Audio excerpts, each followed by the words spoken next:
ഒമാന്റെ 55ാം ദേശീയ ദിനാഘോഷങ്ങൾക്കായി നാടും നഗരവും ഒരുങ്ങുന്നു. നഗരങ്ങളിൽ ദേശീയ പതാകകൾ സ്ഥാപിച്ചു തുടങ്ങി. നവംബർ 20-നാണ് ഒമാന്റെ ദേശീയ ദിനം. 26, 27 തീയതികളിൽ രാജ്യത്ത് പൊതു അവധി പ്രഖ്യാപിച്ചിട്ടുണ്ട്.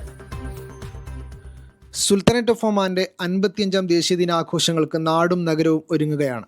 വരും ദിവസങ്ങളിൽ നിരത്തുകൾ മൂവർണ്ണത്തിൽ നിറയും. വിവിധ മന്ത്രാലയങ്ങളുടെ സമീപത്തും അവിടേക്കുള്ള പാതകളിലുമാണ് കൂടുതൽ അലങ്കാര പ്രവൃത്തികൾ നടക്കുക. എന്നാൽ അലങ്കാര വസ്തുക്കളിൽ ദേശീയ ചിഹ്നങ്ങളും മറ്റും അനുമതിയില്ലാതെ ഉപയോഗിക്കുന്നതിന് മന്ത്രാലയം വിലക്കേർപ്പെടുത്തിയിട്ടുണ്ട്. ഇത്തരം വസ്തുക്കളുടെ വിൽപ്പനയ്ക്കും നിയന്ത്രണമുണ്ട്. അനുമതിയില്ലാതെ ഉൽപ്പന്നങ്ങൾ കടകളിൽ വിൽപ്പനയ്ക്ക് വെച്ചാൽ നടപടി സ്വീകരിക്കും. സ്വകാര്യ വാഹനങ്ങളിൽ വ്യത്യസ്തവും ആകർഷകമായ രീതിയിൽ അലങ്കരിക്കുന്നവരുമുണ്ട്. ഇതിന് റോയൽമാൻ പോലീസ് അനുമതി നൽകുകയും മാനദണ്ഡങ്ങൾ പുറത്തിറക്കുകയും ചെയ്തിട്ടുണ്ട്.